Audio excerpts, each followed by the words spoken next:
So if we came up with a prime directive, I would say that only one image should load, even if many are specified.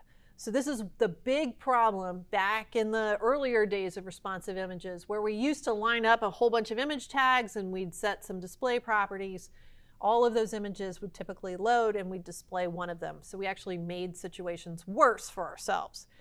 So whatever solution you have, however many images you may choose from to display on the web page, we only want one of them to load. So that is the thing to always keep in mind as you look at responsive design solutions. So here's an example of the bad code that I was talking about here just a moment ago.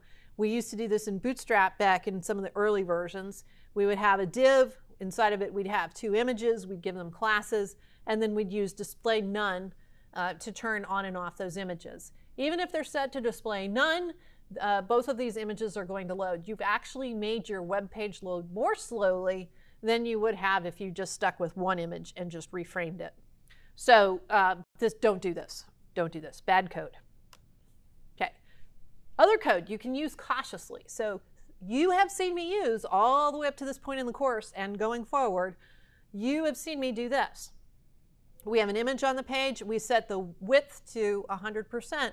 And you can throw a max width on top of that too if you don't want it to get bigger than a certain point. That's optional. But what this will do is give your image flexibility within the space. Okay? The problem here is that you have one image that loads regardless of what device you're using, regardless of the speed of the connection, and that is going to cause potentially a very large image to download to a mobile device, for example. And so this works if you're working with small images that are already small in file size. In other words, you don't have to use responsive image code for every image that ever was on your web page. It takes a lot of time and effort to put this stuff together. And quite frankly, sometimes it's just not needed. If they're small images and they're a reasonable file size and you're getting good performance out of your web page, don't take the time to do responsive image. This may be the right solution for you. So let's talk about those two different possible approaches that you have. The first one is the picture tag. And so this one lets you, the web page author, decide which image displays under which conditions. And this is the one that I talked about in the previous version of this course. So let's say that you have this lovely picture of the hot air balloons again. So what you might do is art direction. You have various pieces of this that you might want to display under different conditions. Just taking this giant image and scaling it down to something small for a small device results in this, as you see here, and you lose a lot of detail out of that image. So a better approach is to do the art direction, which means let's crop it and pick out the important parts of the picture. Maybe it's these two balloons that are here together, or maybe you actually want to put the focus somewhere else, the flattened balloon that's there on the ground. You might not have even noticed that that was there. So using this technique of art direction, you're going to go to Photoshop or whatever tool you're using for cropping images, and you'll create those alternative versions of the image yourself outside of your code. Then you're going to drop that into your HTML, and it's going to look like this.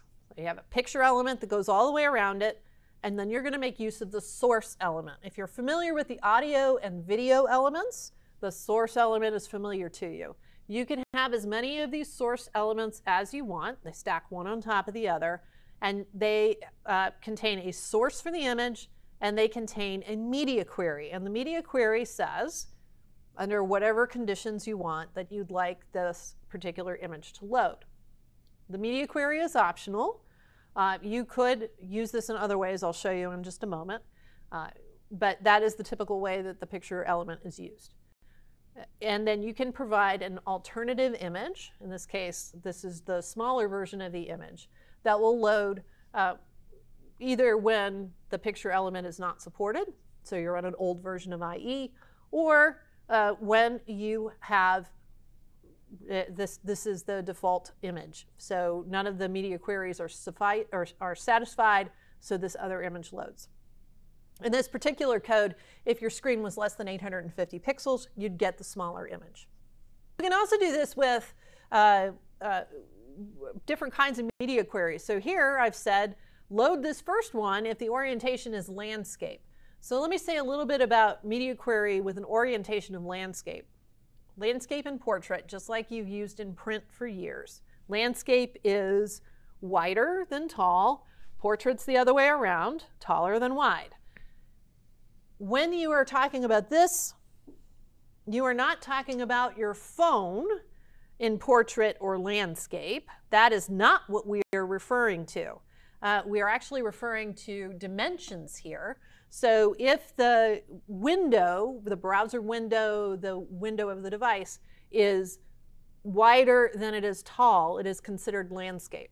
If it is taller than wide, then that's considered portrait. So it doesn't have anything to do with the orientation of the device. So in this case, if it is wider than it is tall, we're going to get the larger version of the picture, or maybe we'll get the skinnier version, art direction picture here that shows a very different kind of view of this image.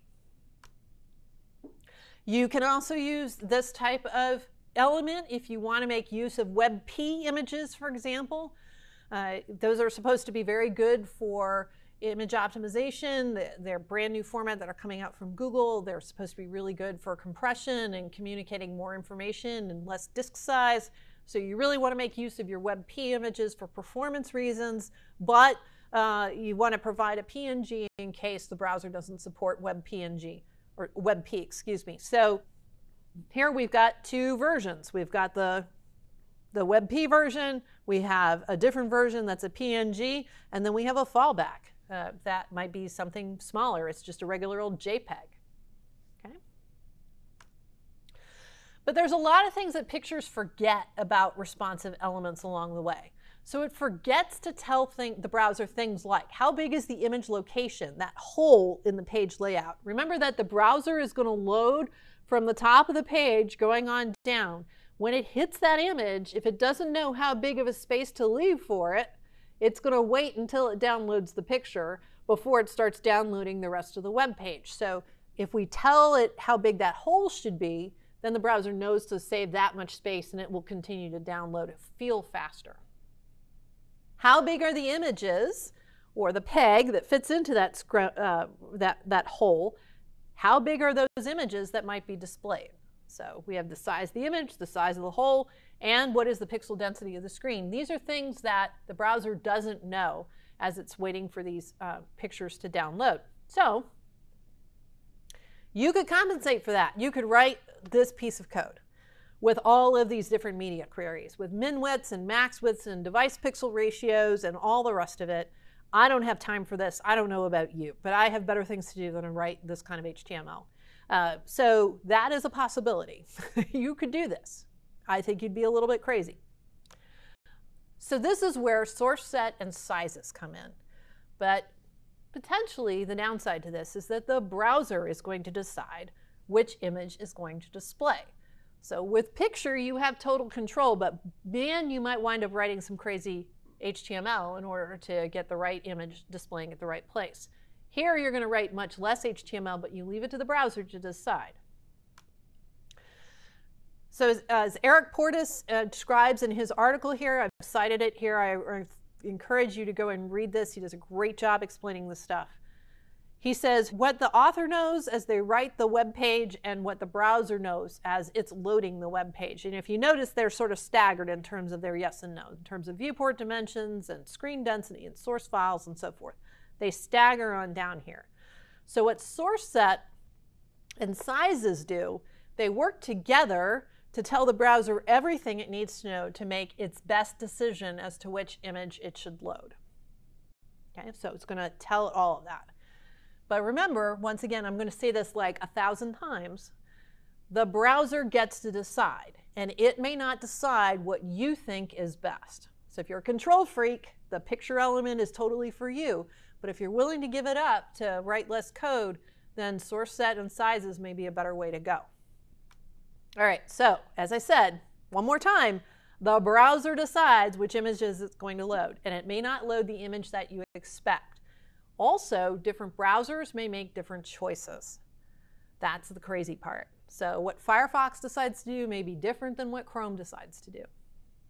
Can I somehow put a picture when the same image is used in like a variable instead of repeating the entire path over and over and over again?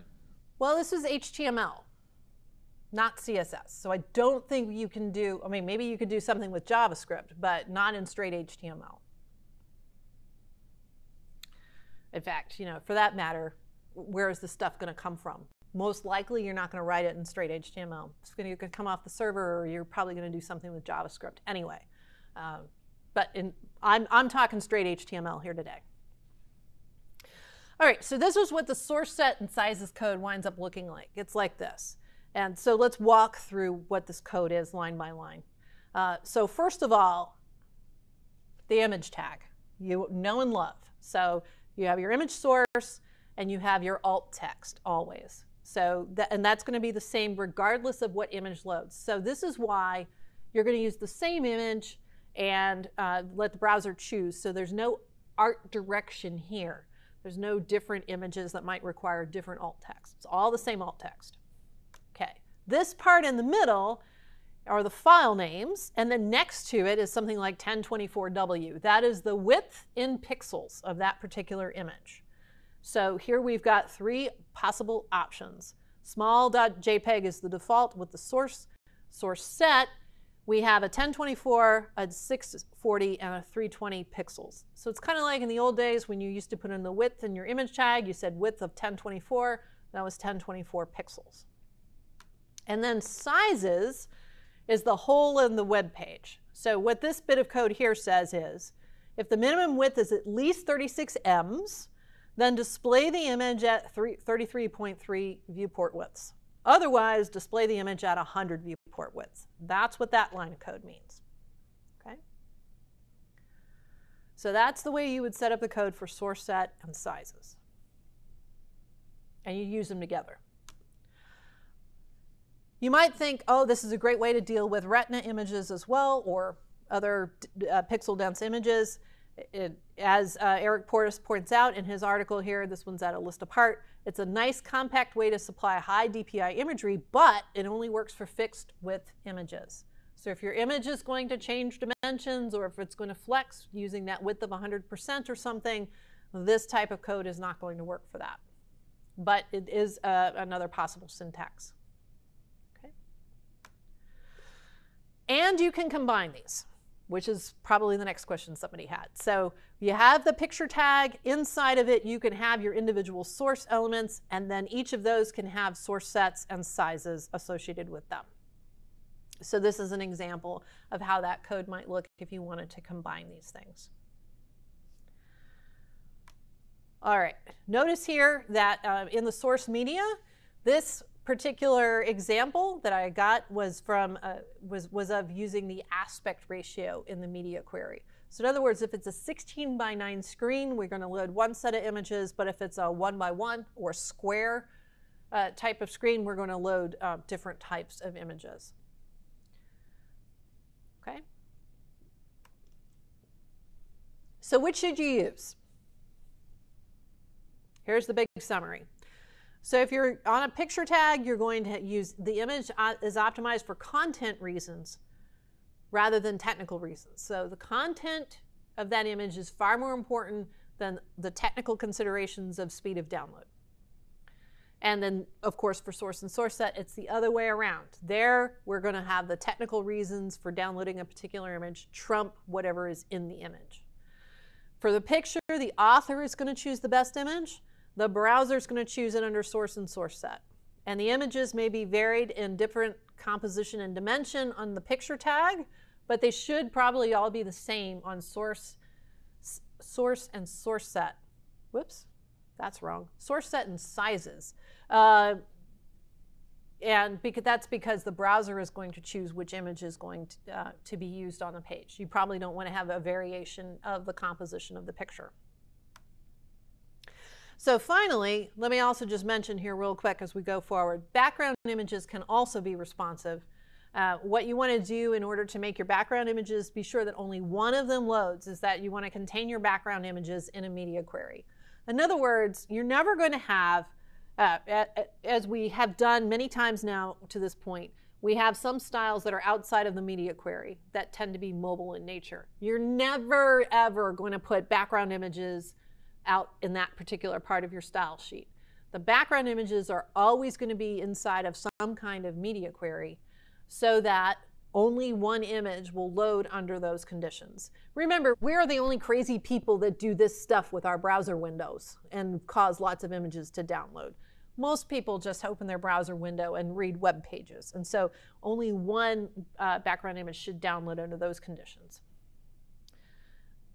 Okay, that's all those points. And so here's an example of that. We have a media query with a max width of 700. It's going to download this, but if it has a minimum width of 701, we'll download a different image. That's what that code would wind up looking like.